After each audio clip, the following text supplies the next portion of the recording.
Okay, तो मैं थोड़ा नर्वस हूँ क्योंकि ये स्टोरी मेरे दिल के बहुत करीब है, लेकिन मेरे हर एक शब्द मेरे दिल से निकल रहे हैं। Believe me.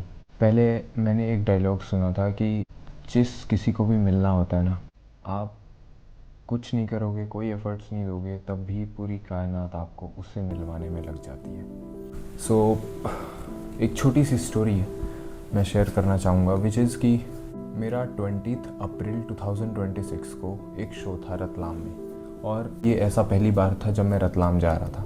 रतलाम जाने से पहले मुझे यही लगता था कि रतलाम तो रतलामी सेव के लिए फेमस है, तो हर जगह रतलामी सेव ही मिलती होगी। वाह वाह वाह, आई विल टेस्ट इट। तो मेरा इवेंट था दयाल वाटिका नामक एक रिजॉर्ट में, जो कि रतलाम में ही है, और वहाँ पे मैं हल्दी और संगीत होस्ट करने गया था। बाय गॉड, जो फैमिली थी they were so enjoying and they were so humble. लेकिन मैं रतलाम को इन फ्यूचर जब भी याद करूँगा, सिर्फ उस एक फैमिली की वजह से याद करूँगा। ये फैमिली तो थी ही जहाँ मैंने ये हल्दी और संगीत होस्ट करी, लेकिन एक और फैमिली मैंने वहाँ जाकर पाई जिसे मैं कभी नहीं भूल सकता। मैं जब भी रतलाम का नाम सुनूंगा, या फिर जब भी मैं रतलाम जाऊंगा, जब भी मैं डी मार्ट में जाके रतलामी सेव का वो पैकेट देखूंगा, मुझे सिर्फ उसी फैमिली के बारे में सोचना आएगा। तो हुआ कुछ यूँ कि जिस फैमिली की मैं हल्दी और संगीत होस्ट करने गया था, उस फैमिली की हल्दी बहुत लेट स्टार्ट हुई, शाम को, और मैं रिजॉर्ट में सुबह ही पहुंच गया था। Hashtag NCC cadet. तो ब्रेकफास्ट कुछ नहीं किया, लंच का टाइम हुआ, और अब ऐसा होने लगा था कि मेरे पेट ने भी मुझे धक्के मार के उठाना शुरू कर दिया। वेडिंग फैमिली को कॉल किया तो दे टोल्ड मी कि कुछ रिचुअल्स चल रहे हैं उनके, तो दे विल गेट लेट, तो सारा कुछ लेट स्टार्ट होगा। तो मैं लंच की तलाश में रिजॉर्ट से बाहर निकल गया। एंड वी ऑल नो कि ये सारे रिजॉर्ट एंड पैलेसेस हाईवेज पे बने होते हैं, तो अगर आप रिजॉर्ट या फिर इन मैरिज गार्डन से बाहर निकलते हो तो आपको दूर दूर तक खाने के लिए कुछ नहीं मिलने वाला। फिर भी लकीली मुझे एक ढाबा मिला जहाँ पे सिर्फ चाय और एकदम फ्रेश ठंडे समोसे मिल रहे थे। मैं वो नहीं खा पाया। लकीली मैंने गूगल बाबा की हेल्प ली। गूगल बाबा ने मुझे बताया कि पास ही में एक 7 हिल्स करके एक कैफ़े या फिर रेस्टोरेंट, मुझे नहीं पता था, वो है। और मैं ये बता दूं कि मैं ऐसे रेस्टोरेंट्स, कैफ़े, ये सब का शौकीन बिल्कुल नहीं हूँ। मुझे सिर्फ चाहिए सस्ता, सुंदर और टेस्टी खाना। मैं चल पड़ा उस 7 हिल्स की तरफ। थोड़ा दूर था, लेकिन पेट पेट का सवाल है ना बाबू भैया, तो बस चल पड़ा मैं 7 हिल्स की तरफ। और फिर चलते चलते मुझे कुछ ऐसा दिखा जो गूगल बाबा कभी नहीं बता पाएंगे। मारुति सुजुकी ओमनी में एक बुंदेलखंड बिरयानी लिखा हुआ दिखा। मैंने सोचा कि let's give it a try. मैं गया, मैंने अंकल को बोला कि एक प्लेट बिरयानी मिलेगी। ही वॉज सो हम्बल कि ज़रूर मिलेगी। इट वॉज 40 रुपीज़ की half plate biryani, veg biryani. And जैसे ही मैंने उसका पहला बाइट लिया, बाय गॉड, सर से लेके पैर तक पूरी आत्मा तृप्त हो गई भाई। क्या टेस्ट था, ऊपर से मैं इतना भूखा। और जब आपको इतने भूखे में इतना टेस्टी खाना मिल जाए, मैं पूरा खा गया। That veg biryani was so tasty कि मैं उन अंकल को बिना अप्रिशिएट किए नहीं रह पाया। एंड यस, अप्रिशिएट करने से पहले मैं एक प्लेट बिरयानी और ले चुका था। धीरे धीरे हम बात करते गए। मैंने अंकल आंट को अपने बारे में बताया, फिर उन्होंने अपने बारे में बताया, उन्होंने अपने आउटलेट के बारे में बताया, कब से स्टार्ट किया, अभी कैसे चल रहा है, उनको कैसा लग रहा है। मैंने कई सारे क्वेश्चंस पूछे।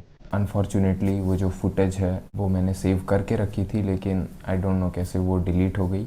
लेकिन हाँ, वो यादें, वो बातें मुझे हमेशा याद रहेंगी। और फिर जाते जाते उन्होंने मुझे इनवाइट किया अपने घर पे।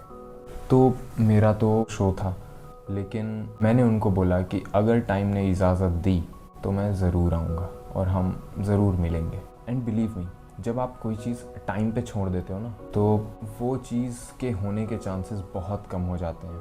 क्योंकि हम सब के पास टाइम है, लेकिन हम सभी के पास किसी एक पर्टिकुलर चीज़ के लिए टाइम नहीं होता। Mark my words. तो बस मैं पहुंच गया रिजॉर्ट, होस्ट करी हल्दी, संगीत, और यस, रात भर मेरे व्हाट्सएप में टेक्स्ट आते रहे अंकल आंट के कि आप आ रहे हो ना, बताओ आप आ रहे हो, कब आ रहे हो। मैं उनको रिप्लाई तो नहीं कर पा रहा था क्योंकि मैं बहुत बिज़ी था उस टाइम। मैंने उन्हें सोते टाइम मैसेज किया कि मैं सुबह ज़रूर आऊँगा। और एक बात है, जब आपके पास टाइम नहीं होता है और आप किसी से प्रॉमिस कर चुके होते हो, उसको ये बोल चुके होते हो कि मैं आऊँगा, या फिर किसी भी टारगेट के लिए आप एक प्रॉमिस कर चुके होते हो कि हाँ ये मुझे करना ही है, तो ऑटोमेटिकली आपका माइंड आपको रश में रखेगा। आप चीज़ें बहुत जल्दी जल्दी करोगे और एट द एंड आपके पास बहुत टाइम बच जाएगा। मेरी सुबह ट्रेन थी, लेकिन मैंने स्टिल उनको प्रॉमिस किया कि मैं आऊँगा क्योंकि मैं जानता था कि मैं पहुँच जाऊँगा। दे सेंट मी लोकेशन और it was approx 1.5 kilometres away from the resort. तो मैं जल्दी से ऑटो करी और मैं फटाफट से पहुँच गया उनके घर।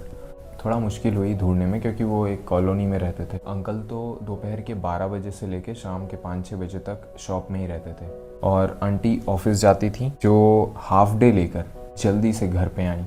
बहुत सारी बातें करी हमने। और जैसी गिरी वो मेरे सामने अंकल कैसे ही तो भागी मैं वहां से, मतलब वो सीन मेरा आज तक नहीं बुलाया। काम नहीं दे दिया आपको लोग वो बहुत खुश थे उसके बाद। बातों ही बातों में पता नहीं कब उन्होंने लंच बना दिया। एंड दैट पाइनएप्पल जूस यार, सभी को आराम की लूट है ना। चुम्मेश्वरी, बहुत टेस्टी था वो। उसके बाद फिर हमने लंच किया। लंच भी वो कुछ बेंगलोर स्पेशल टाइप का बहुत टेस्टी लंच था वो। मतलब वो पूरा घर ही खाने से भरा हुआ है। वो घर में जाते ही ऐसी खुशबू खाने की, बस लजीज लजीज डिशेस आई जा रही हैं। अभी आप तो आगे रुको, अभी तो डिनर बाकी है। और उस दिन आंटी की सिस्टर्स भी आई हुई थी, तो वो फैमिली और बड़ी हो गई। उनको सेम डे ही निकलना था, पर अंकल आंट ने मिलकर उनकी ट्रेन कैंसिल करवा दी। और वैसा सेम हुआ हमारे साथ, हमारी भी ट्रेन कैंसिल्ड। हमने बहुत रिक्वेस्ट करी कि जाना है, नेक्स्ट डे हमारा शो है। लेकिन बचपन की मेमोरीज़ हमने बहुत सारी शेयर करी। आंटी ने बताया कि उनके पापा भी आर्मी में थे, मेरे पिताजी भी बीएसएफ में हैं। एक कॉमन सा बैकग्राउंड हो गया हमारा, जो कि बहुत ज़्यादा हेल्प किया हमारे को रिलेट करने में। धीरे धीरे ऐसे कब बॉन्डिंग और स्ट्रॉन्ग हो गई पता ही नहीं चला। उनके घर से एक मंदिर दिखता था बहुत दूर, तो हमने डिसाइड किया कि चलो चलते हैं। हम निकल पड़े। हम जंगल के रास्ते होते हुए जा रहे थे। रास्ते में कई सारी मुसीबतें आईं, लेकिन हम सबको क्रॉस करते गए और तभी एक और मुसीबत आई। उन्होंने बताया कि आप इस रास्ते से नहीं जा सकते, आपको पूरा घूम के जाना पड़ेगा। हमने थोड़ा सा प्यार से बात किया और उन्होंने हमें मंदिर जाने का इल्लीगल और सबसे छोटा रास्ता बता दिया। #humble approach। जैसे जैसे हम पास जाते जा रहे थे, वो मंदिर और बड़ा और ब्यूटीफुल लगता जा रहा था, थैंक्स टू सनसेट, जिसकी वजह से वो मंदिर और भी ज़्यादा ब्यूटीफुल लग रहा था। आप टेम्पल्स की क्लिप्स और वीडियोस चेकआउट करो। और हाँ, एक एडिट जो मैंने बनाया हुआ है।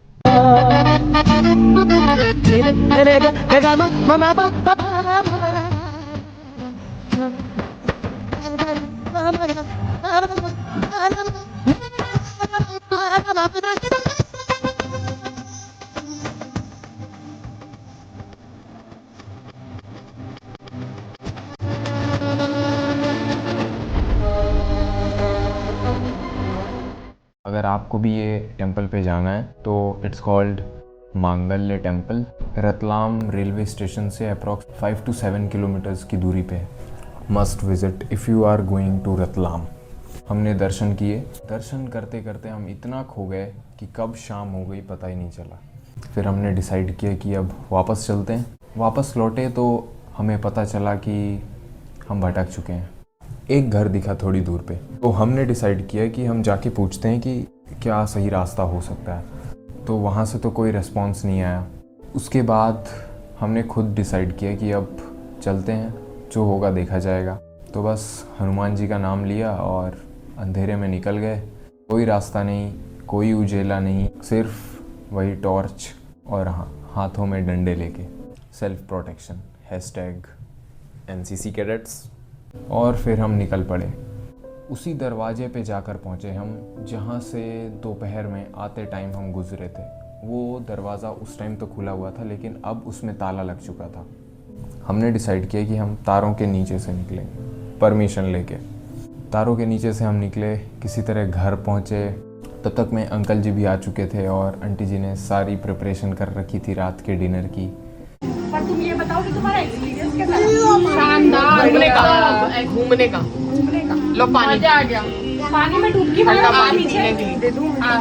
पानी में डुबकी आते टाइम पता चला कि आगे घर नहीं। हमने साथ में डिनर किया, ढेर सारी बातें करी और उनकी लव स्टोरी, कैसे दे मेट, कैसे they get into this all, और अभी वो लोग बहुत खुश हैं। मैं भगवान जी से प्रे करूँगा कि always keep them happy. Dinner बहुत टेस्टी था। अंकल जी, आंटी जी, अगर आप ये वीडियो देख रहे हो तो मैं एक चीज़ बोलना चाहूँगा कि वो हांडी चिकन मुझे नहीं भूल रहा है। Literally it was so delicious. उसके सामने सारे बड़े होटल, सारे 7 स्टार, 10 स्टार, 100 स्टार होटल की चिकन फेल है भाई। फिर हम सब ने साथ में मिल के मूवी देखी और बस सो गए। और फिर अगली सुबह हमारी ट्रेन थी। हम जल्दी से उठे, अंकल जी से आशीर्वाद लिया। उन्होंने फिर हमें ऑटो तक छोड़ा। हम वहाँ से स्टेशन आए, फिर हमने ट्रेन ली और हम आ गए इंदौर। लेकिन वो रात मुझे आज तक याद है, मैं कभी नहीं भूलूँगा। This whole journey, this whole situation, जो भी मेरे साथ घटा, वो चीज़ें मुझे बताती हैं कि इस दुनिया में, इस करंट सिनेरियो में, if you want to survive, you'll have to make friends, you'll have to make relations, क्योंकि आप तभी सर्वाइव कर सकते हो जब आप अपने आप को पॉजिटिव लोगों से सराउंड करोगे। और आपको अच्छे लोग तभी मिलेंगे, पॉजिटिव लोग तभी मिलेंगे जब आप लोगों से कनेक्ट करोगे, लोगों से बातें करोगे। Getting me? अगर आप ऐसा सोचो कि मैं लोगों से बात नहीं करूँगा क्योंकि मुझे लोग नहीं मिलते हैं अच्छे, तो यू आर रॉन्ग। आपको बुरे लोग भी मिलेंगे, अच्छे लोग भी मिलेंगे, बहुत अच्छे लोग भी मिलेंगे। और मैं मिला हूँ बहुत अच्छे लोगों से। If you want to make friends, बातें करो यार। I was also extreme introvert. मैं थोड़ा नर्वस हो जाता हूँ बात करते टाइम, लेकिन बात करते करते वो रिलेशन कब स्ट्रॉन्ग बन जाता है, नो वन नोज़। तो बस this was the story. Make friends, make relations, make your family more bigger यार, then only you can survive in this world. और वो शाम मेरी लाइफ की one of the best evenings में से एक है, मैं कभी नहीं भूलूँगा उसको। I am getting emotional. लेकिन अंकल जी, आंटी जी, अगर आप इंदौर में अपना वो आउटलेट खोलने वाले हो तो आई विल रिक्वेस्ट कि प्लीज़ प्लीज़ प्लीज़ जल्दी खोलो, क्योंकि इंदौरियों को अभी तक वैसा टेस्ट मिला नहीं है। मैं हूँ पर्टिकुलरली रीवा से, तो रीवा में भी वी विल ओपन, लेकिन अगर आप इंदौर में खोल रहे हो तो जल्दी खोलो। आई वॉन्ट कि इंदौरियों को भी पता होना चाहिए आपके हाथों का taste. This was from my side. मिलते हैं नेक्स्ट वीडियो में, तब तक के लिए keep growing, keep hustling and keep making friends. जय हिंद, जय भारत।